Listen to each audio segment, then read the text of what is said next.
पुस्तक भटोबाचा कर्दनकाळ ज्योतिबा. लेखक पुरुषोत्तम खेडेकर. आजचा व्हिडिओ खूप महत्त्वपूर्ण होणार आहे. व्हिडिओ लास्टपर्यंत बघा. आवडल्यास लाईक आणि शेअर नक्की करा. कृतिशील क्रांतिकारक. बोले तैसे चाले. ज्योतिबा फुले हे कृतिशील क्रांतिकारक होते.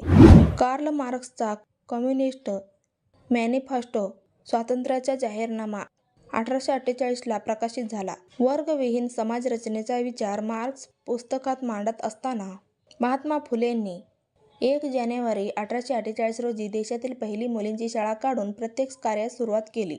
1852 ला अस्पृश्यांसाठी पहिली शाळा काढली. 1864 ला पहिला पुनर्विवाह घडवून आणला. ब्राह्मण विधवांची सोय व्हावी म्हणून 8 मार्च 1860 रोजी पुण्यात स्वतःच्या घरात प्रसूतिगृह व बालहत्या प्रतिबंधक गृह काढले. विधवांनो, इथे येऊन गुप्तपणे आणि सुरक्षितपणे बाळंत व्हा. तुम्ही आपले मूल न्यावे किंवा इथे ठेवावे हे तुमच्या खुशीवर अवलंबून राहील.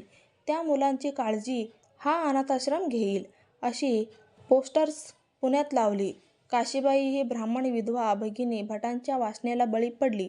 त्यातून झालेल्या मुलास ज्योतिबाने दत्तक घेऊन आपले नाव दिले व त्याला डॉक्टर केला. डॉक्टर यशवंत याला म्हणतात. बोले तैसे चाले.